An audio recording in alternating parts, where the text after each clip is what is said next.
Усім прывітанне, з вами по-ранейшаму Зміцер Лукашук. Мы працягваем абмяркоўваць падзею Беларусі і за яе межамі. Ну і я рады вітаць у нашым эфіры. Шкада, што не ў студыі, але тым не менш наш эксперт, аглядальнік, кандыдат гістарычных навук Евген Красулін. Добрый дзень, спадар Евген. День добрый. Мы з вами планавалі абмеркаваць тэму, так бы мовіць, традыцыі і сучаснасць дыктатуры, ну і ввогуле ў звязку з тымі практыкамі, якія зараз ажыццяўляе, ужывае лукашэнкаўскі рэжым, як у дачыненні да палітзняволеных, як вось гэты гандаль палітзняволенымі, так і прымусовую высылку іх ці дэпартацыю з краіны. Наколькі гэта ўсё, ну, можа быць, ноу-хау лукашэнкаўскага рэжыма ці не. Але цікавая такая з'явілася, ну, дакладней, не навіна, а выпусціў прапагандыст лукашэнкаўскі тур, чарговую сваю праграму, дзе, я працытую, это аккурат таки добро кладется до нашей вот темы размовы. Я считаю для славян не только лучшей, а единственно эффективной форму власти то, что называется авторитаризмом и диктатурой, когда в стране есть четко выраженный главный. Он должен быть в меру добр, в меру жесток и обязательно справедливым. Как по мне, мы только что прослушали верхушку айсберга описания первого президента Белоруссии. Вот мне дивно, что, в принципе, нашего коллегу, журналиста Ильяша, осудили до 4 годов зняволення за то, что он ужил у своим артикуле два слова – политвязни и диктатура.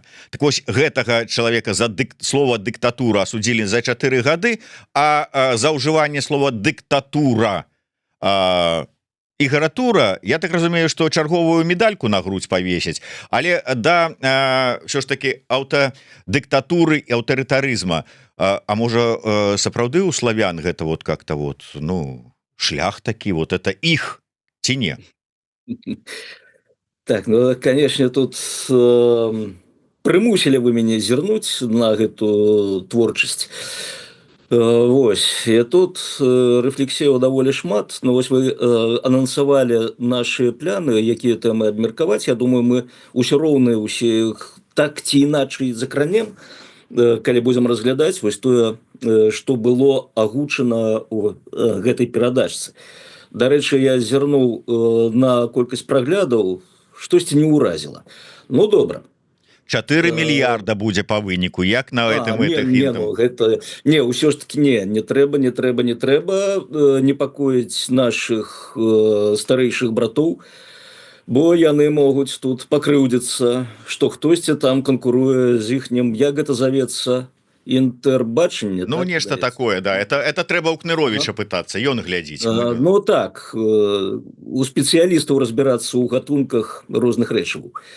Вось, дарэчы, тут таксама не хацелася б рабіць рэкляму, там прамоушн гэтым усім сюжэтам, выступленням, но з іншага боку, канечне, гэта дае падставу вось прааналізаваць сапраўды там з гістарычнага пункту гледжання, а што гэта такое, у ва што нас цягнуць, а дакладней зацягнулі ўжо даўно.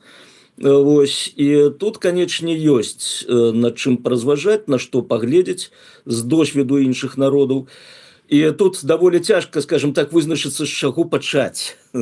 Бо, зноўку, гэты стос праблемаў, ён так даволі вялікі, тут цяжка вызначыць, якая праблема будзе першай па значэнні, скажем так.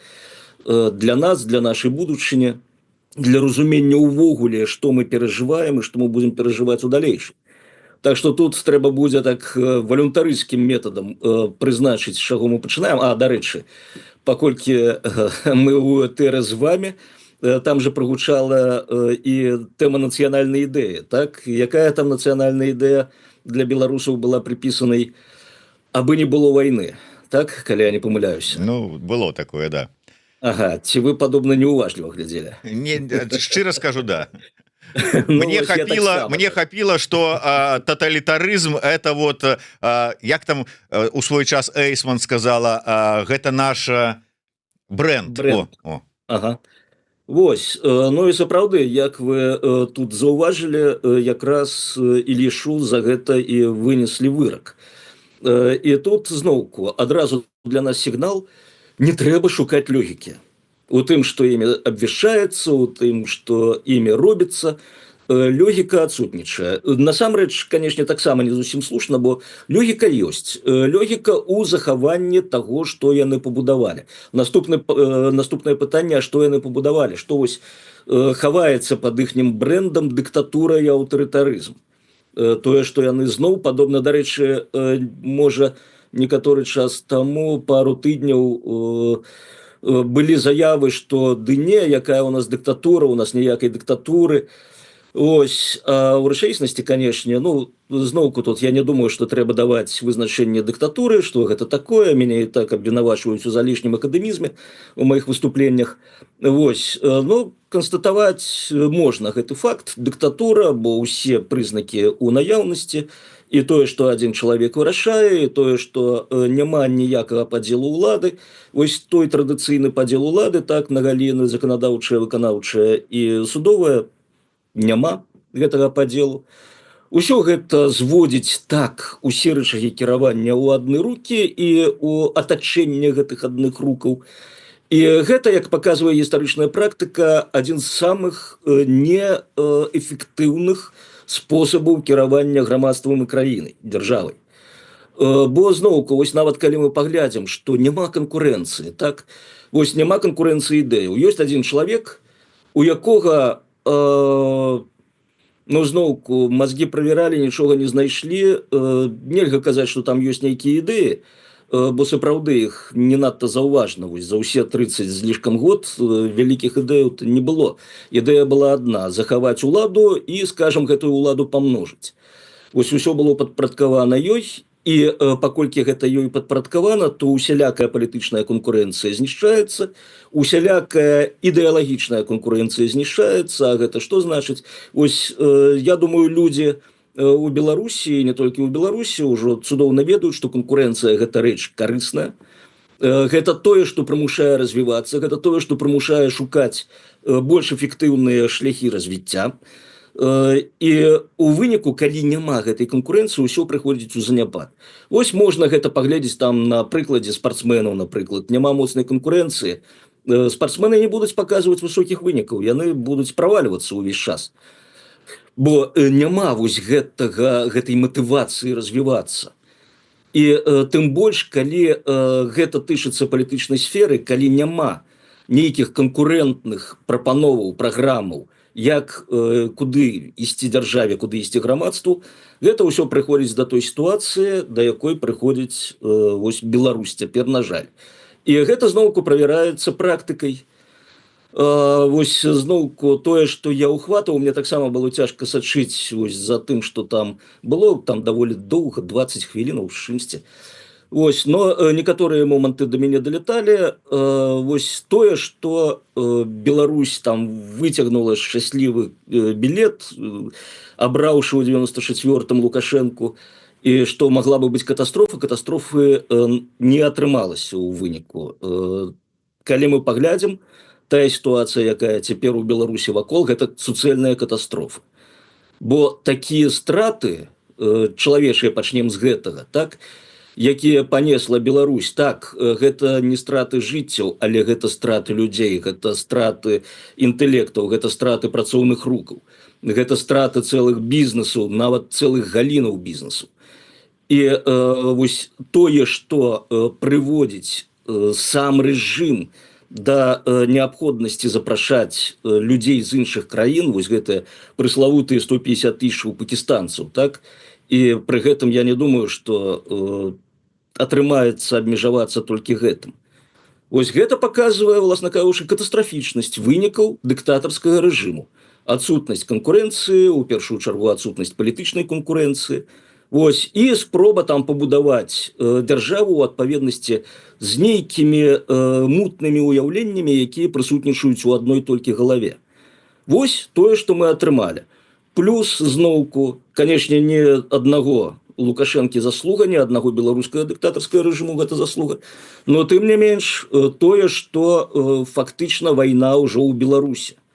Беларусь так ці іначай, ну жадаем мы гэтага, не жадаем, яна ўцягнута ў гэтую вайну, і не толькі ў вайну ва ўкраіне, але мы бачым, што так вельмі вялікая напружанасць на наших межах з краінамі Еўразвязу, з краінамі НАТО. Вельмі не хочацца быць песімістам, но зноўку нагадаю пра чэхаўскую стрэльбу, якая ў першым акце, калі вісіць на сцяне, яна, на жаль, у трэцім стрэльне. І тут пакуль, вось, зыходзячы з тых трендаў, якія назіраюцца, не бачу выйсця сітуацыі, акрамя вось як праз канфлікт, вялікі канфлікт узброены, як тое было ў сярэдзіне 20-го стагоддзя з другой сусветнай вайной. Канешне, вельмі хочацца, каб была мадэль халоднай вайны, завяршэння халоднай вайны, калі проста не вытрымлівае там адзін з бакоў вось гэтай канкурэнцыі, гэтага процістаяння. І, дарэчы, я сачу за расійскімі крыніцамі, там таксама розныя меркаванні ёсць, у тым ліку сярод, ну, скажем так, людзей блізкіх да цэнтраў прыняцця рашэнняў. Там прысутнічаюць песімістычныя ацэнкі, што, канешне, нам унушае аптымізм. І вось гэта якраз станоўча ўплывае на ўспрыяцце рэчаіснасці, што ўсё ж такі мы здолеем выйсці вось з гэтай сітуацыі цяперашняй, як з халоднай вайны, і зноўку, як некаторыя нацыі здолелі атрымаць свабоду у выніку завяршэння халоднай вайны так, як яна завяршылася. У нас ёсць шанец вось па мадэлі цэнтральнаеўрапейскіх дзяржаў, балтыйскіх дзяржаў усё ж такі атрымаць рэальную незалежнасць, каб больш на нас ніхто не ўплываў. І зноўку я гэта выказваў у некаторых сваіх публікацыях ідэю, у нас, на жаль, не было ні ў 90-х, ні ў 2000-х, не нават у 2020 годзе варыянтаў пазбавіцца гэтага рэжыму. Бо рэсурс за гэтым рэжымам стаіць расійскі, і тут, ведаеце, вось некаторыя выказваюць адчуванне віны, што ў 20-м не перамаглі. У 20-м мы, я б казаў, перамаглі. Мы гэтаму рэжыму казалі не, і тую інфармацыю, якую я атрымліваю з Беларусі, паказвае, што старонка не перагорнута, беларусы не збіраюцца прызнаваць гэты рэжым. З іншага боку, зноўку, як казаў Дэ Голь, так, мы прайгралі бітву, але мы не прайгралі вайну. Вось у 20-м годзе бітва, ну, умоўна можна казаць, праіграна, бо мы ўсё ж такі вымушаны, там, хто апынуўся ў турмах, хто апынуўся ў эміграцыі, хто вымушаны цяпер сядзець ціха і знаходзіцца вось пад, скажем так, уладай гэтага рэжыма. Но тым не менш, усё ж такі гэта пачатак шляху да нашага вызвалення. Так што на фоне пессімізму разам з пессімізмам такім, тут відавочны аптымізм, што нас усё ж такі чакаюць станоўчыя перамены з цягам часу. Ну, з цягам часу, да, але пакуль што мы маем тое, што маем, а маем тысячы палітвязняў, і тое, што вот мы з вами і планавалі абмеркаваць тое, чым займаецца, хаця ўжо пачаліся спрэчкі, ці можна гэты працэс, які адбываецца, назваць гандлем палітвязнямі, ці это не гандаль, бо і гэтак далей, але наколькі гэта з'ява новая, гэта ноу-хау лукашэнкаўскага рэжыма ці не, ці адпавядае тут параўнанні, калі там параўноўваюць з тым, як заходняя Нямецчына выкупляла палітвязняў в савецкай сацыялістычнай Нямецчыны усходняй, можна параўноўваць ці не. А калі браць все ж таки нашу глыбінную гісторыю, у нас былі такія ўжо, ну, падобныя дзеянні, якія там с нацяжкай і не с нацяжкай, але можна сказаць там, што ўжо гэты гандаль, гэта не новае, мы ўжо нават у сваёй гісторыі, нават не найноўшай, а вот там далейшай, Аляхновіча, калі прыгадаць, да прыкладу, то мелі ўжо гэта ці не? Ну, тут, вось ведаеце, гэтая дыскусія, так, вакол таго, якія тэрміны можна выкарыстоўваць для таго, што адбываецца, Ну, яна, скажем так, даволі слушная, что дзеля таго, каб зразумець, што адбываецца, трэба слушна абраць пазначэнне для гэтых працэсаў. Вось недавно адзін з юрыстаў, падаецца, публікаваў пост, што гэта не можа звацца гандлем людзьмі. Кацярына Дзейкала гэта пісала, да. Так, Дейкала, абсолютно верно. І я паглядзеў, значыць, на тое, што там написано, я так зразумеў, што маецца на ўвазе тое, што у ангельскамоўнай традыцыі завецца human trafficking. Ось тое, што перакладаецца на расійскую мову гандль людзьмі. Калі мы паглядзім вызначэнне, што такое human trafficking, мы сапраўды пабачым, што тут, канечне, ёсць розніца, на што і указана ў пасце Дейкала, што human trafficking звязана з тым, што той, хто набывае людзей, ён разлічвае ў далейшым гэтых людзей выкарыстоўваць там у сваіх інтарэсах. У першую чаргу, канешне, у пляне эксплуатацыі, там гэта прымусовая праца, гэта сексуальнае рабства і гэтак далей. Ось у гэтым пляне, канешне, сітуацыю нельга ні ў якім разе назваць вось гэтым тэрмінам гандль людзьмі / human trafficking. Но праблема ў тым, што мы бачым, што тут рэжым паводзіць сябе менавіта як гандляр людзьмі. Не ў тым сэнсе, што ён прадае там зацікаўленаму боку, які потым будзе эксплуатаваць гэтых людзей. А у тым пляне, што ён бярэ людзей і прапануе іх абмяняць на нейкія прэферэнцыі для сябе. Ну, не буду там казаць на біжутэрыю абмяняць, там запінкі, абмяняць вось на прызнанне, на цёплыя словы, на прыгожую картинку у этэры, на зняцце санкцыяў, то бок ужо на канкрэтныя нейкія перавагі для сябе. Вось, і з гэтага пункту гледжання, што адбываецца вось такі абмен. Мы даем тавар, а вы за гэты тавар нам плоціце. Што вы потым з гэтым таварам будзеце рабіць, нікому не цікава. Вось нам не цікава. Так, у нас гэтага тавару яшчэ шмат, тым больш, што калі вы за яго добра заплоціце, мы будзем больш гэтага тавару пастаўляць. Вось я зноўку аднаму філёзафу задаў пытанне, ён там спрабаваў вывесці на паралель з гандлем рабамі. Так, вось калі гандляр рабамі прадае гэтых рабоў і хтосьці набывае гэтых рабоў, каб даць ім свабоду, то гэта ўжо быццам бы і не гандаль рабамі, гэта, власна кажучы, вельмі такая высокародная місія, каб вось вызваліць гэтых рабоў.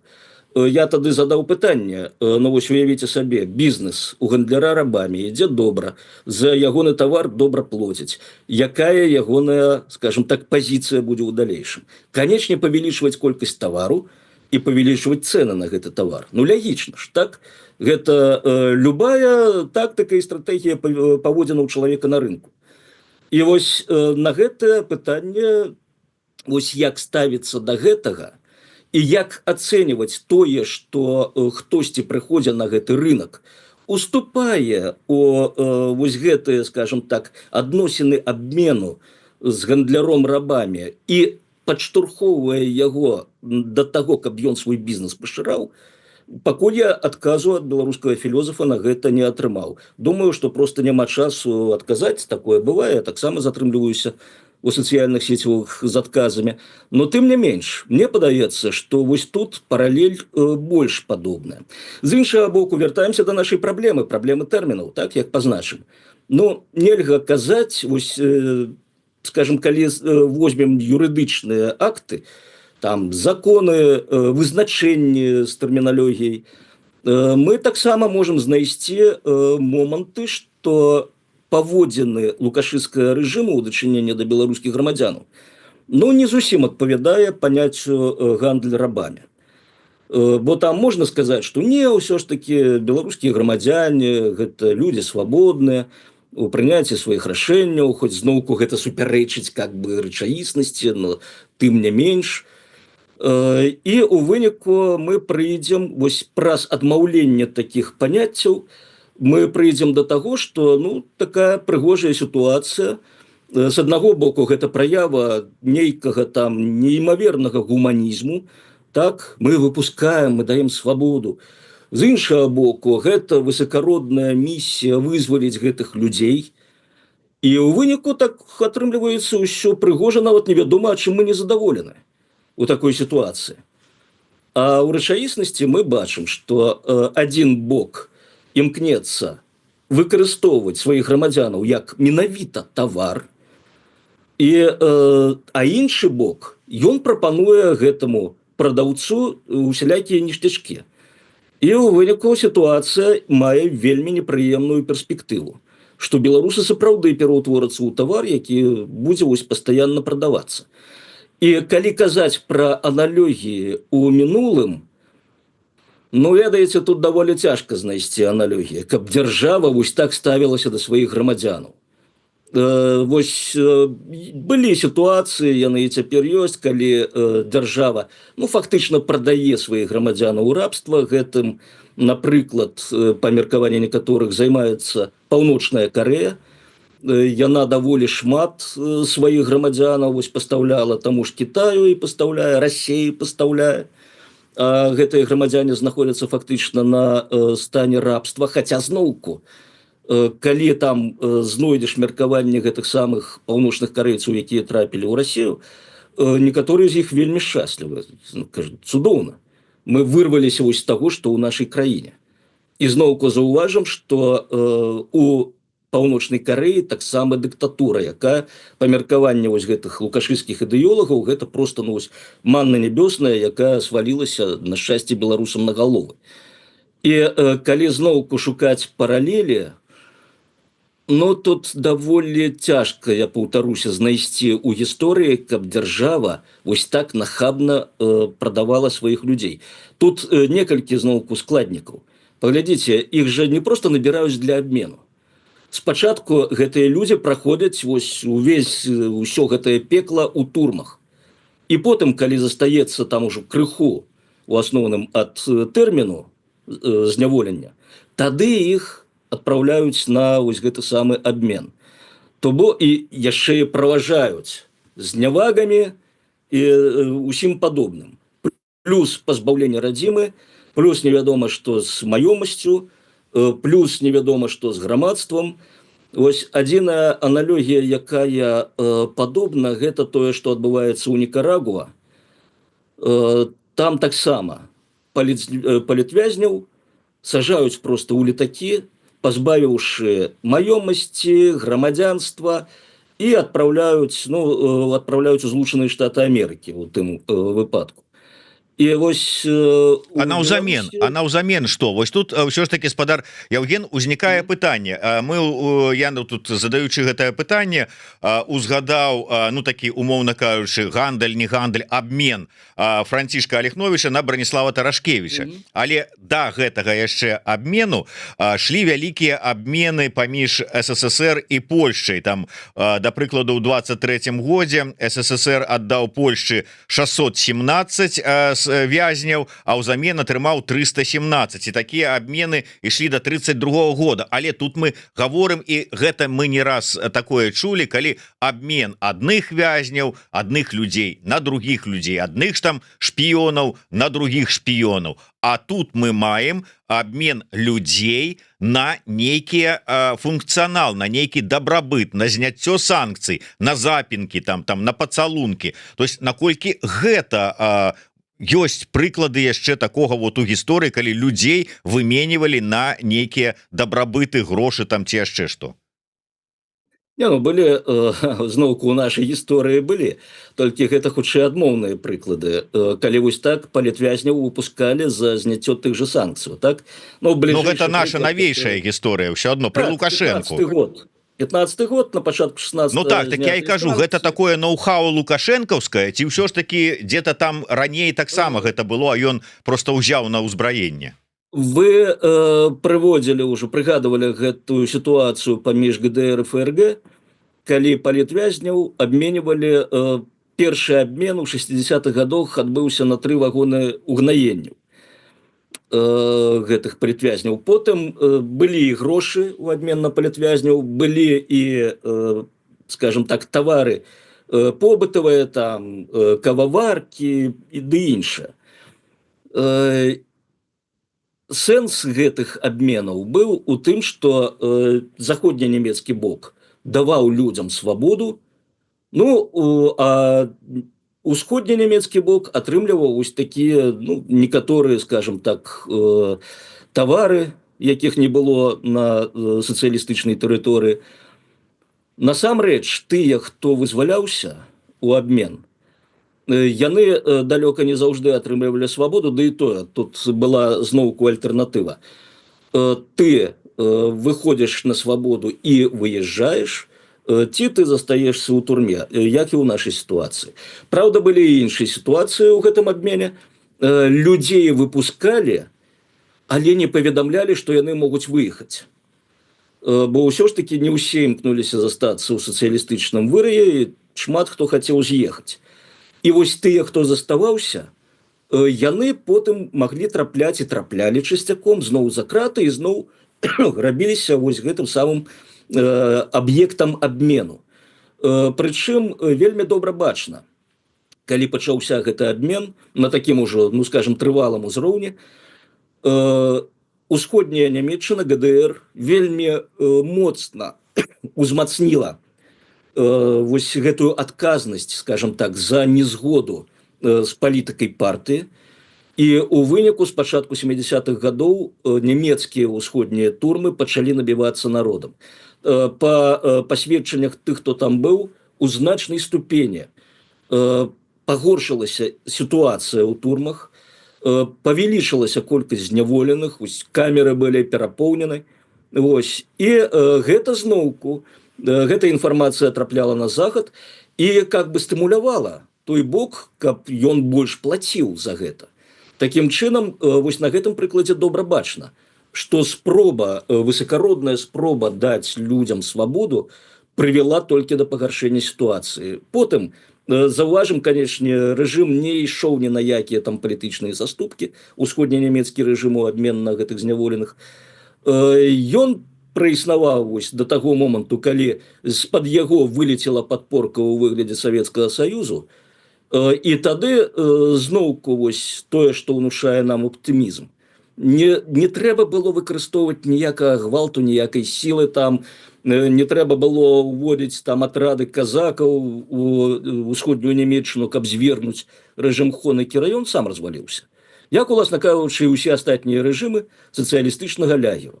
Вось без гэтай падпоркі, без гэтага рэсурсу СССР /Расія, усе яны падаюць самі.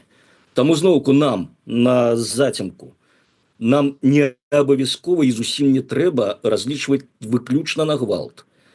Дастаткова будзе выбіць вось гэтую падпорушку расійскую, і рэжым сам паваліцца. Тым больш, што ўсё ж такі інфармацыя, якая даходзіць да нас з Беларусі, паказвае, што няма там падтрымкі ў рэжыму. Нават калі вось недавно адна з былых палітзняволеных казала, што сярод вось гэтых супрацоўніц месцаў зняволення ідуць размовы, што ай, давай прыкінемся палітычнымі і з'едзем з краіны, то тут ужо няма казаць увогуле ні пра якую падтрымку. Так што тут для нас вельмі добра. А вось такі гандаль, ён якраз дае рэжыму спадзявання.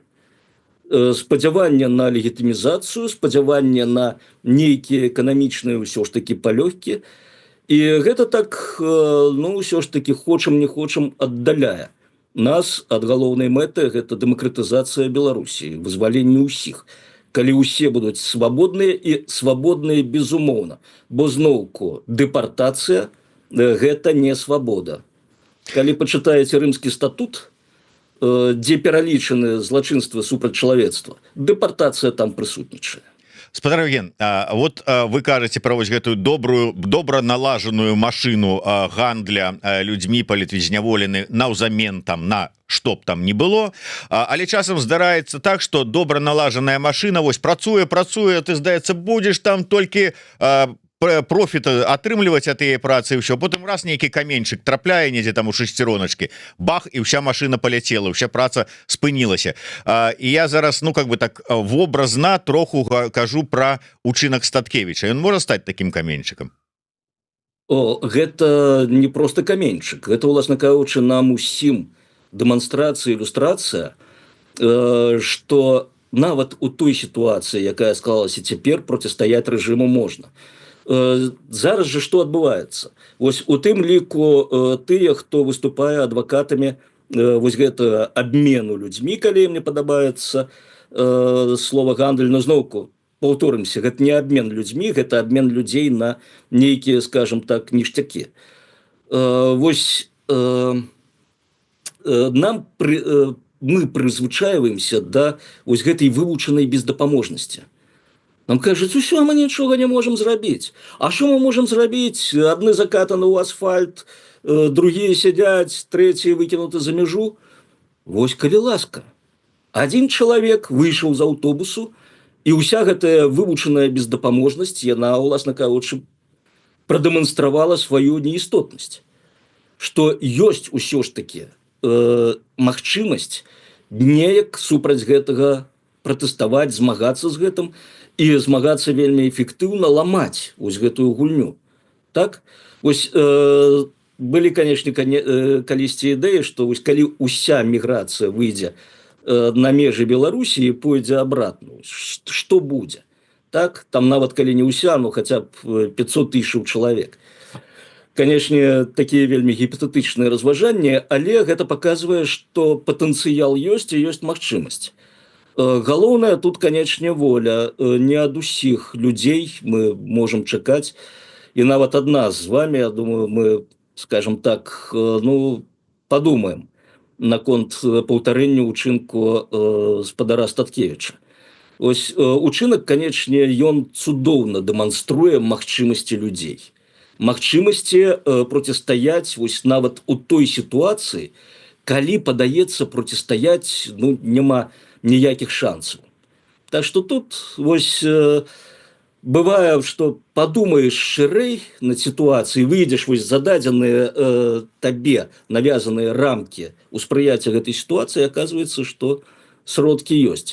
Іншая справа, канешне, што ну, ёсць шматлікія фактары, пра которые пачынаеш задумвацца, так, вось калі выйдзеш там, што будзе. Но тут праблема прадказання. Так, што будзе, калі зараз беларусы выйдуць на вуліцы зноў з пратэстамі, калі выйдуць на страйк? Варыянты могуць быць розныя. Можа быць задушэнне гвалтоўнае, а можа быць, што проста вось гэтыя рэжымы, прычым не толькі лукашысцкі, але і пуцінскі, ну не знойдуць проста рэсурсаў гэтаму процістаяць. Но тут, зноўку, рызыка гіганцкая. Я не возьму на сябе, скажем так, адказнасць, штосьці раіць у гэтай сітуацыі. Вось ўсё ж таки у гэтай сітуацыі нас наши гледачы, ну частка прынамсі з іх найбольш такія ваяўнічыя, вяртаюць да тэмы, якую мы з вами не адзін раз таксама закраналі ў наших размовах. Лейба Бранштейн піша: калі ўсе залезуць у аўтазак самі, то мы пераможам. Ну, маецца, відаць, на ўвазе учынак Статкевіча, но які фактычна вярнуўся ў турму по вялікаму рахунку. Раней спадзяваліся на 1 мільён на вуліцах, выйшлі, і што? Большай дурноты я не чуў у сваім жыцці. Ні в адной дыктатуры пры падобных умовах ніхто нікуды не выходзіць. Ну і гэтак далей. Карацей кажучы, зброю браць трэба ў рукі, іншага выйсця няма, лічыць Лейба прынамсі. Вяртаемся зноўку да сітуацыі у ГДР, якую я цудоўна ведаю, бо я ў той час служыў у заходняй групоўцы войскаў. І там па панядзелках у Лейпцыгу, гэта 89-й год, людзі выходзілі на маршы. Гэтыя маршы разганяліся, прычым хацелі, ну, зноўку, я не ведаю, наколькі гэта рэальна, я гэта чуў ад нашых афіцэраў, хацелі прыцягнуць рэсурсы якраз савецкай групоўкі ў Нямецчыне, і савецкае камандаванне адказала адмоўна на гэтую просьбу. І ў выніку вось гэтыя панядзелкавыя маршы яны прывялі да таго, што ну, там яшчэ была сітуацыя, калі адчынілі мяжу паміж Угоршчынай і Аўстрыяй, і туды ламануліся ўсходнееўрапейцы ў вялікай колькасці, у тым ліку і немцы ўсходнія, дзеля таго, каб легальна трапіць за мяжу. І вось тое, што Савецкі Саюз гэтаму не замінаў, прывяло ў выніку да таго, што ў лістападзе 89 году берлінскі мур рухнуў. Вось гэты сімбаль, так, холоднай вайны, сімбаль падзелу, сімбаль несвабоды. Паўтаруся, ніякіх вайсковых узброеных высілкаў дзеля гэтага не спатрэбілася. Спатрэбілася толькі прыбраць савецкі рэсурс з-пад тых рэжымаў, якія існавалі ва ўсходняй і цэнтральнаеўрапейскіх дзяржавах. Потым вяртаемся до 20-го году. Мільён на вуліцы, так. Гэта ўжо прымусіла шмат якіх чыноўнікаў вагацца. У некаторых гарадах чыноўнікі выйшлі размаўляць з народам. Гэта быў крок, уласна кажучы, да пераменаў. Але калі мы кажам пра мільён у Беларусі, мы не мусім забываць пра 140 мільёнаў у Расіі, якія якраз былі тым рэсурсам, якія былі супраць нас. Тое, што абсалютна дэманстрацыйнае накіраванне Росгвардыі да межаў з Беларусій з паказам па ўсіх тэлеканалах, як гэтыя аўтобусы з расійскімі гвардейцамі едуць да нашай межы. Гэта была дэманстрацыя ў першую чаргу якраз гэтым чыноўнікам, беларускім сілавікам, што не, хлопцы, толькі паспрабуйце супраць нашага Александра Григорыча штосьці там зрабіць. Вось, вы будете мець справу з намі. Гэта нават не беларусам, не грамадзянам Беларусі ў асноўным было, не тым, хто выходзіў на гэтыя пратэсты паказана. А гэта было паказана якраз чыноўнікам-сілавікам, што не ўздумаеце змяніць бок. І вось гэта якраз і вырашыла тады лёс Беларусі, што захаваўся рэжым Лукашэнкі. Там, зноўку, што прапануюць тыя каментатары, якія тут шабелькамі машуць у коментах. Узяць у рукі кійкі, узяць у рукі, там, не ведаю, цэглу і пайсці супраць гэтых сілавікоў, якія ведаюць, што ззаду ў іх заградотрад вось гэтай Росгвардыі. Добра, у іх будуць кулямёты ў гэтых, хто абараняецца. Возьмем у рукі, не ведаю, там што, гранатамёты. Тады прыляціць авіяцыя з іхняга боку. Усё роўна, што мы не зробім, рэсурс будзе на іхнім баку. Вось таму ў 20-м годзе беларусы зрабілі гіганцкі крок наперад. Яны паказалі, што яны нацыя. І паказалі гэта ў першую чаргу сабе. І з гэтым веданнем яны цяпер жывуць. Калі б тады там пайшло ўсё па сцэнары гвалту, не ведаю, ці захавалася ў беларусаў гэтае адчуванне. Бо гвалт гэта заўжды тое, што палохае, тое, што адштурхоўвае людзей. І гэта б адштурхнула ад нашай справы не толькі беларусаў, гэта адштурхнула б і сусветную супольнасць міжнародную. Вось зноўку памятаю, цяпер гэта крышачку так суцешылася, гэтая тэма, што толькі гвалтам, толькі гвалтам. А калі у М'янме адбыўся пераварот, хунта ўзяла ўладу ў свае рукі, і праз некаторы час апазіцыя абвесціла вайну хунце. Ох, як у нас заходзіліся ў замілаванні некаторыя, што вось як трэба. Хто-небудзь чуў пра перамогу дэмакратыі ў М'янме з таго часу? Прайшло-то год, амаль як з 20-го году. Вось хто-небудзь чуў, я адмыслова перыядычна правяраю колькасць палітвязняў у М'янме. Яна не скарачаецца, павялічваецца толькі колькасць трупаў. Так што вось гэтыя казкі, што возьмем зброю ў руках і ўсё вырашым, гэта толькі казкі. Гэта шлях да праблемаў. І зноўку прыклад усходніх і цэнтральнаеўрапейскіх дзяржаў паказвае, што змагацца з такімі рэжымамі можна, калі ў гэтых рэжымаў не будзе звонкавых рэсурсаў. І гэта не толькі еўрапейскі прыклад, гэта і прыклад Лацінскай Амерыкі, гэта прыклад Азіі. На Філіпінах, там, дарэчы, цяпер зноў ідуць масавыя пратэсты супраць карупцыі. А ў 80-х годах дыктатура Маркаса там была скінута менавіта мірнымі пратэстамі. Гэтыя мірныя пратэсты прымусілі саюзнікаў знешніх гэтага дыктатарскага рэжыму спыніць дапамогу яму. Маркас там звяртаўся да Злучаных Штатаў Амерыкі, а яму казалі не. Мы не будзем дапамагаць табе утрымліваць твою ўладу. І гэта паўплывала ў тым ліку і на сілавікоў філіпінскіх, частка з якіх проста выйшла і перайшла на бок народу. Так, там было процістаянне, лаялісцкіх частак вайсковых і тых, хто падтрымаў пратэстоўцаў. І скончылася гэта, ну, былі там стрэлы, но гэта не узброены мяцеж.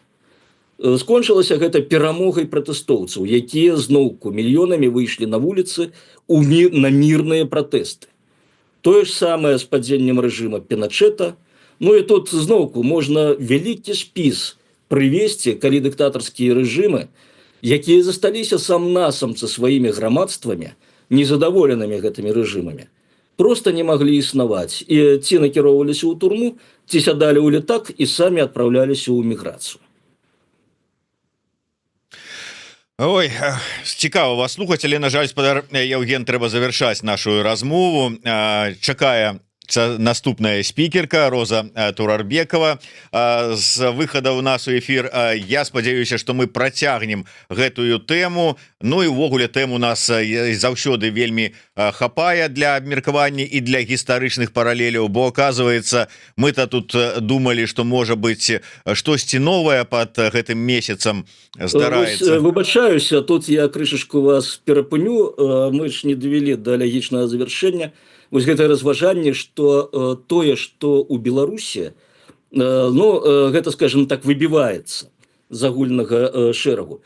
Мы бачым, што ёсць прыкметы, ну, вось, скажем, і гандлю людзьмі, то бок гандлю рабамі.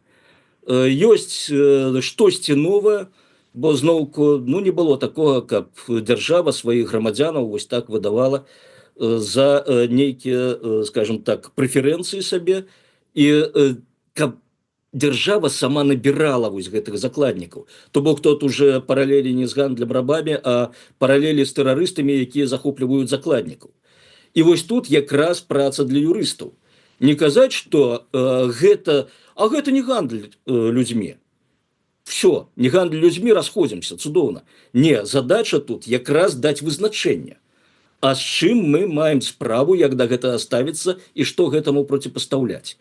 Так што тут вось проста казаць, што гэта там не гандль людзьмі, гэта не выйсце. Выйсце гэта даць апісанне і апісаць сутнасць таго, што адбываецца, дзеля таго, каб усе маглі зразумець і адэкватна да гэтага паставіцца з разуменнем, якія наступствы нас чакаюць, калі мы ўцягнемся вось у гэтую гульню. І зноўку прыклад Статкевіча тут паказвае, што гэтую гульню ламаць можна. Да, каб нарэшце вызначыцца і зразумець, па якім артыкуле гэтыя злачынцы будуць пасажаныя на лаву падсудных у крымінальным судзе ў Гаазе. Дзякуй вялікі, спадар Яўген. Я нагадаю, што з намі на сувязі быў наш аглядальнік, кандыдат гістарычных навук Яўген Красулін. Слухайце наши эфіры, глядзіце іх, подписывайте на наш YouTube канал, ставьте свои падабайкі і расшэрвайце, калі для вас гэта бяспечна. Жыве Беларусь! Жыве вечна!